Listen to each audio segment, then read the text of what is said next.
Hey everybody, welcome. This is Cliff Beach at 88.5 The SoCal Sounds, the SoCal Sounds Sessions, and tonight we have in the hot seat Mr. Marcus King here to talk about his new album, Mood Swings, and we're super excited to have him live in studio. Welcome. Thanks for having me. Man, glad to be here. Super excited to chat about your new latest record, just came out in April, Mood Swings, and you had the pleasure of working with Rick Rubin, who's Mr. Creativity. So how did that come about? Man, I got pretty much just cold called by Rick back in 2019. I just played the Grand Ole Opry for the first time, and he saw some footage from that performance, and he was moved by it, and he felt compelled to reach out to me. And when he did, it was fairly serendipitous. I was in between label deals, and I was in between publishing, and we started working together in that, capacity, and it just felt super natural and very organic the way that it just kind of progressed into us working together as a producer and an artist. And, that just kind of developed over a couple of year process, And so obviously people know all of his work with Beastie Boys and with Johnny Cash and later Johnny Cash, especially with doing covers of Nine Inch Nails and stuff like that. So when going into the creative process, working with someone like that, knowing kind of you wanted to change your sound for this album, like what was your thinking in making Mood Swings? Well, I mean, going into it, like, Rick was really the perfect guy for this record because he really helped me to dive deeper than I ever had before into the, crevasses of one's inner thinking, and just, it was really it did as much for me musically as it did for me mindfully, and it forced me to kind of have a reckoning with some parts of yourself that you're uncomfortable with, and have a little bit of self-awareness and reflection on, being a fuck-up, I guess. Yeah, no, I totally get that. I know when Adele was working on one of her records, she sent it to him, and he was like, "Oh, I think you kind of phoning it in. You could dig a little deeper." Did he encourage you to dig a little deeper too on this project? Yeah, he did. When we first listened to the demos that I initially came out there with, one of the songs called Bipolar Love, and he just really adored that song, and he was like, everything needs to be like this, and he was very happy with that song. And granted, it's like, I don't think it's either of our favorite track on the record, but he just appreciated the vulnerability and the honest nature of the song. And Rick and I both had the idea on this album to because when you got a throwback sound, which is not, I don't really like the term throwback because it's really, I just sing American music, I like gospel, blues, soul, rock and roll. I like all that. So, throwback, maybe, but anyway, he's really into the idea of, like, you need to add a modern component to this throwback so people can kind of feel it is present and it's happening now. So you don't want it to seem like it's lost in the annals of history. So we thought that the lyrical content could be the modern component, and that's where we Bipolar kind of became the gold standard for everything we'd work forward towards. And I wrote for like a year, like 6 months, and we didn't use any of it. It was it was a really kind of a frustrating period. And it's because I kind of had to break that bad habit of trying to write for the audience and then learned how to write for myself again. That's amazing. And so through that whole process of writing now, you had previously in the last record been nominated for a Grammy and Americana for El Dorado. So was that part of your thinking process? Do you think anything about awards and stuff when you're doing it, or like, no, I'm just trying to please myself? No, definitely not thinking about awards. It's a nice way to be validated for your efforts by your peers and by people you look up to, but it's definitely not. It's not something that I think about when I'm making music, because that would really get us further away from the true meaning of why we do it. You know, like being able to play is just such a blessing, and being able to write and express yourself through this medium is just, it's powerful. It's stronger than anything I could explain. Yeah. It's that catharsis of getting those feelings and deeper emotions out there, and you get that transference of feeling, obviously, playing it on the record, but then also playing it live now that you're on tour as well. Yeah, it's like it's a whole other, metaphysical realm that we tap into every night, and this level of transcendentalism that we can reach in playing because we're so comfortable with it and with each other. Me and the band, and I mean the band is just really cooking. Like on the record we had Chris Dave on drums, who's insane, so good. And the drum heads, yeah. He's amazing. And he played on a lot of Adele's stuff. Mm-hmm. The stuff Rick did anyway. And Corey Henry was on a Hammond organ and electric keyboards. And I played piano on one song on one song on the tracking called Delilah. And I had to play piano in front of Corey Henry, which was the worst. I hated it. He was a monster. And that was also a weird day, too, because Rick was in Costa Rica, and he was producing via, there were GoPros everywhere, and he could obviously hear us because there's microphones, and he was just like omnipresent. It was kind of bizarre. So it was a weird day.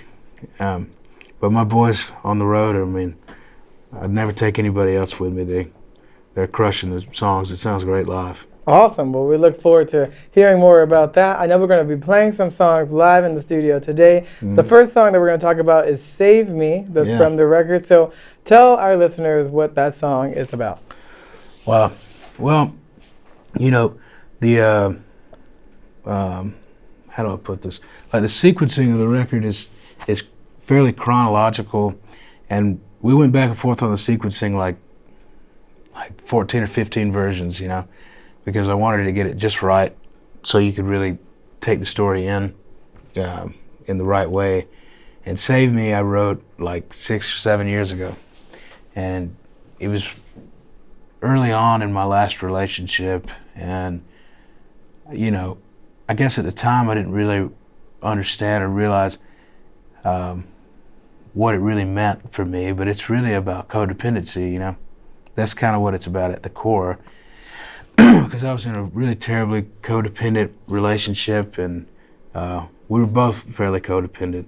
And also there was a lot of substance abuse involved, and it was a very passionate relationship. So when we ran hot, and then when we made up really great, and that you kind of get addicted to that cycle. Sure. And especially if you're prone to addiction anyway. I just kind of binged out on her love and got addicted to that cycle of like, I needed her to save me, but any good therapist will tell you that you got to save yourself first. And that's really just the whole like theme of the record. Is it kind of all comes back to that. The theme of the record is like, when the oxygen masks drop, you got to put yours on first.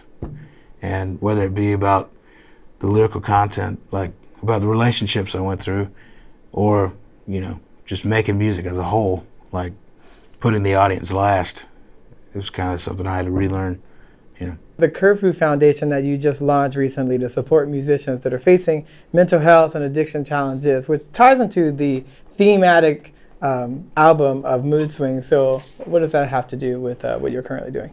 Right. So Curfew, that was a nickname given to a friend of mine, Matt Reynolds. He took his own life back in 2017, and we were all really kind of taken aback by that. It was pretty unexpected, and it was at a time when we were losing a lot of artists to that same thing, and we named it after him because my friend Charles Hedgepath and I decided we wanted to start this nonprofit to create like an outreach for artists to be able to, I don't know, have a community and just kind of destigmatize the whole idea of depression and all this, and just make a space for artists to go where they could kind of be heard, because that's a really important factor of it. And now, you know, it's really exciting, you know, been teaming up with people like 1 Million Strong and Stand Together Music, and finally like getting the Curfew Foundation off the ground, because we kind of started the process in 2019 and taking a couple of years off for the pandemic, like it just kind of got pushed to the back burner, and now we're kind of back and we're just finally getting it ramped up. It's exciting.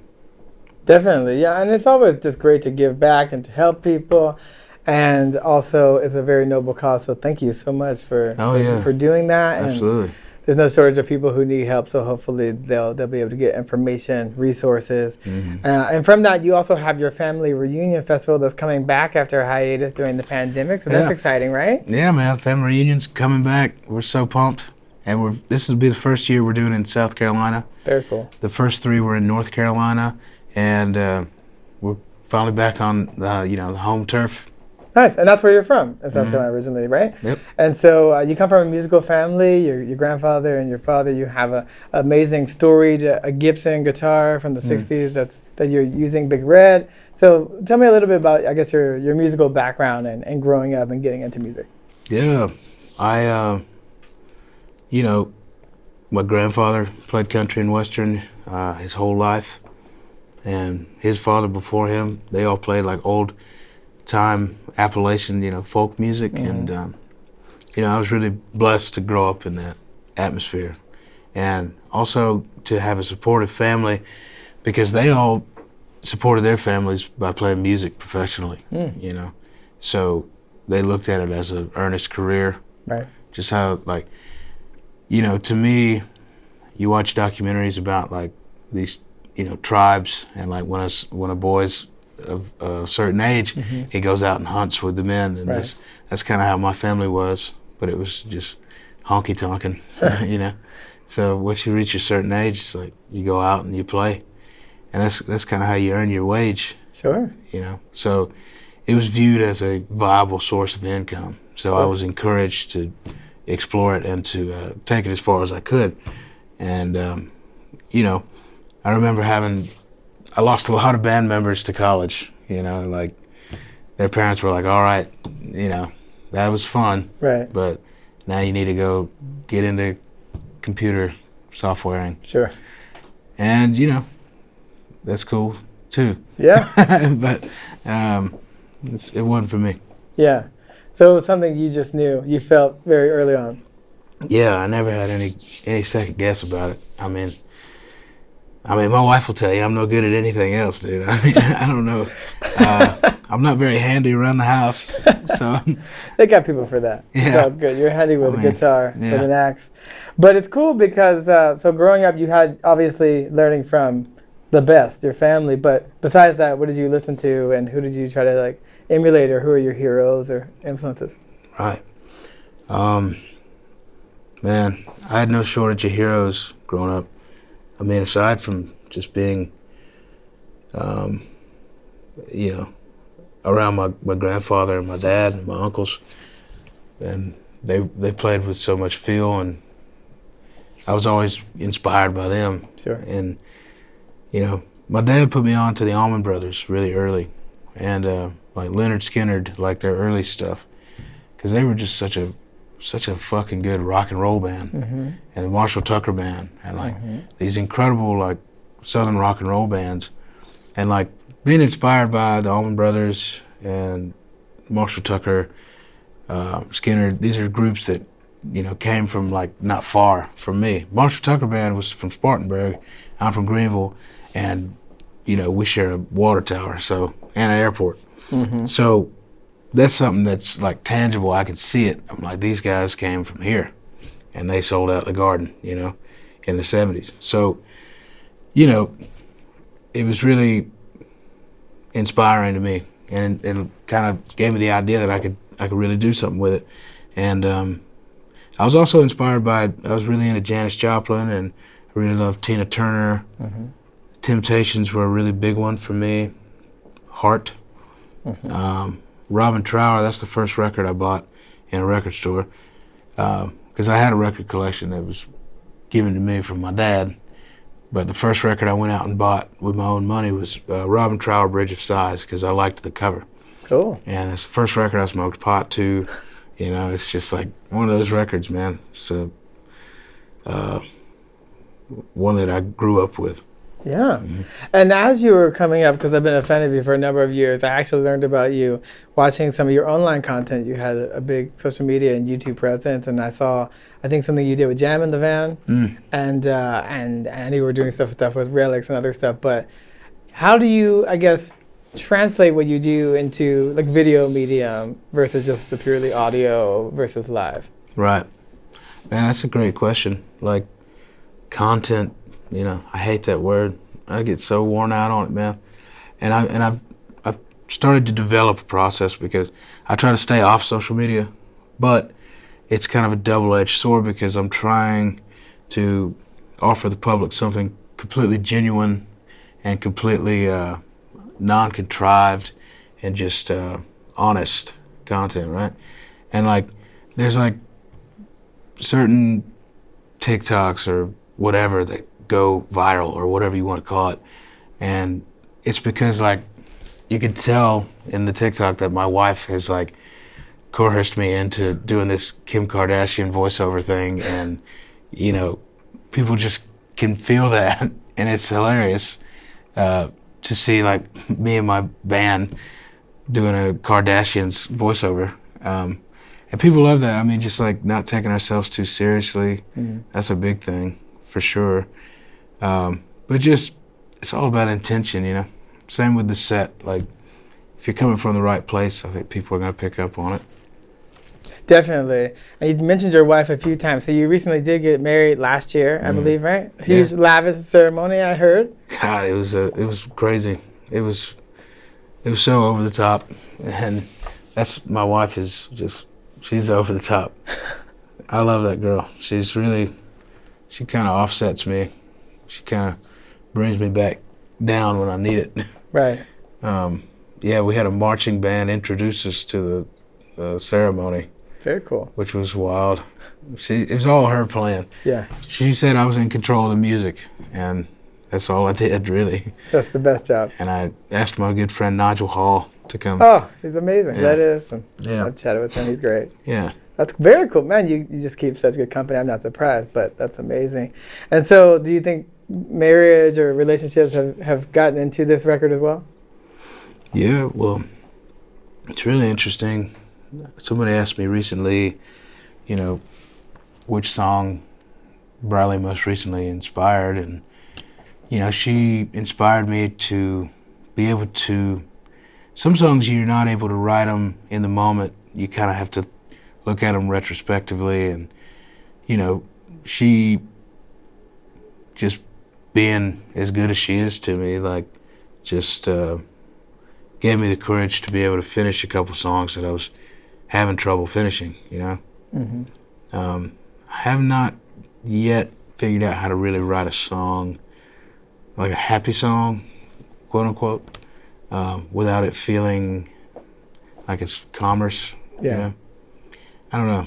It has to be genuine. Right. And I struggle with depression every day, so I don't know, man. Someday I'll write a happy song, and it'll likely be about her. Awesome. Well, I look forward to hearing that. I know you got many more records inside you to come. So we're going to get back into the record. You're playing another live session with us right now. The song Delilah. And now Delilah obviously has good and bad connotations depending on how you pick it. Yeah. How are you seeing it? Right. Well, that's another one that I wrote like 6 years ago with Gabe Lee.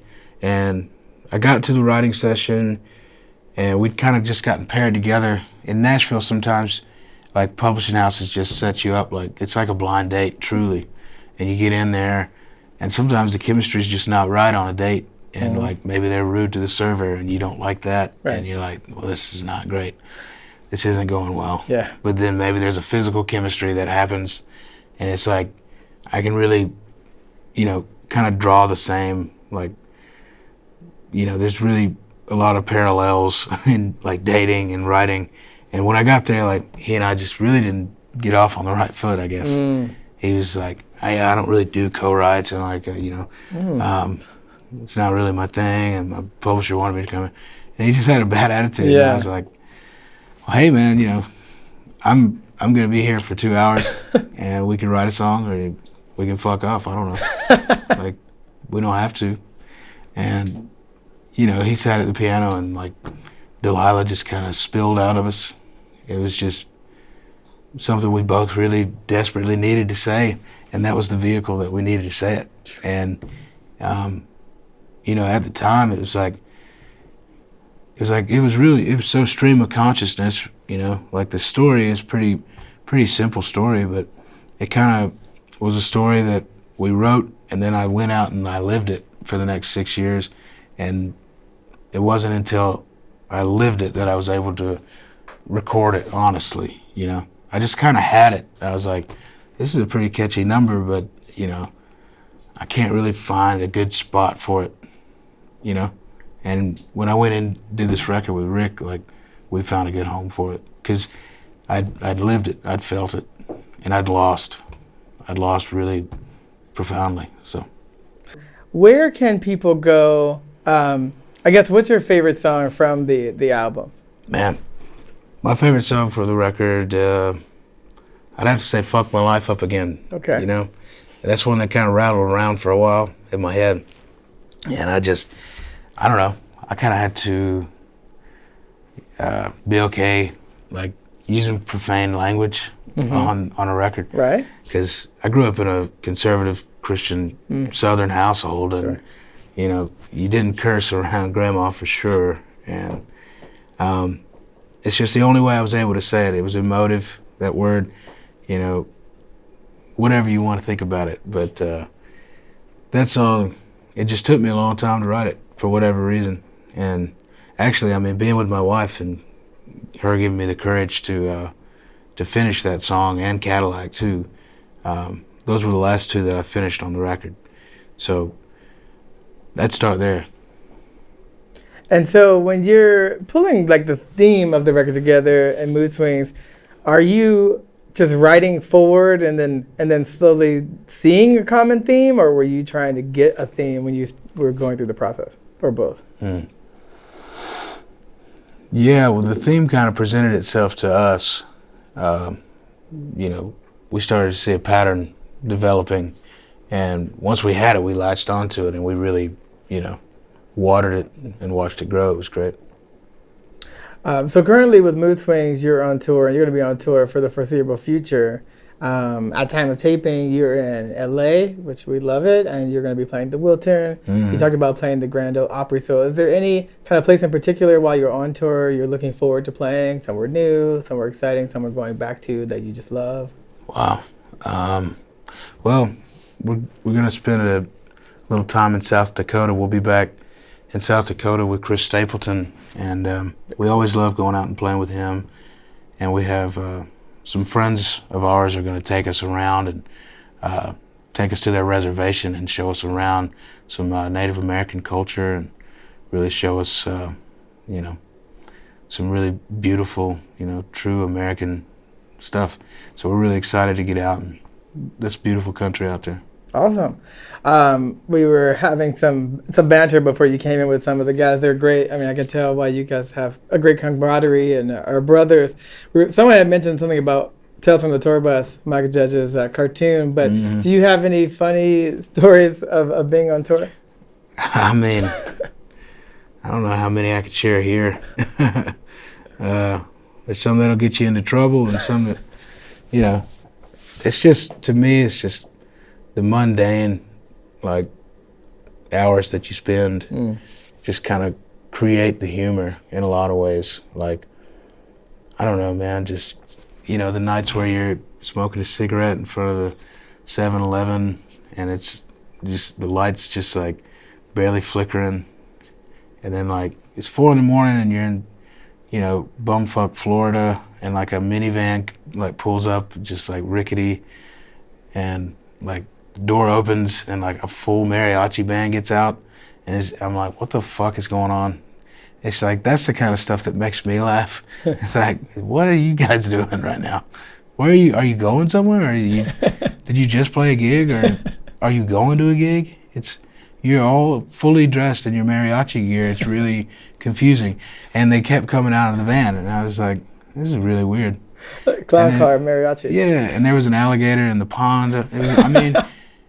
Just those kind of nights to me are just a friendly reminder of like why I do what I do, because you really get to see a lot of this country that a lot of people don't get to see. Definitely. I love that stuff. I love when you have, like those unanswered questions. I think like not answering it makes it fun. Yeah. Because you're like, we never knew what those mariachis were doing. And that alligator. Still don't. I mean, it's a mystery. That's crazy. And so then, I guess so when it's all said and done, you have such already a great legacy. But like, thinking just in general, like if people only know one thing about you, what do you want them to know? That I was honest. That's all I want. I just want people to hear me, and I want people to feel heard by me. That's all that really matters to me, and I want to be remembered as somebody that loved strong and deeply, and honestly.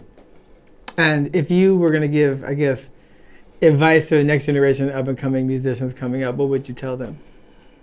I mean, it's tough, man. Like, I kind of got in right before it was like, you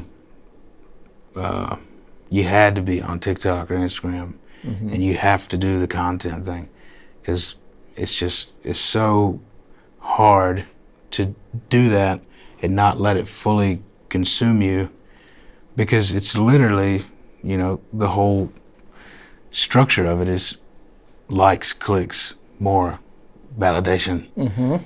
I need it. Yeah. And we all seek validation, and that's fine, but you got to be doing it, to heal something within you, and you got to be creating art for the right reasons. And we can get wrapped up in that whole content thing. Like, I would just advise the next generation of musicians just to not lose sight of why we do what we do.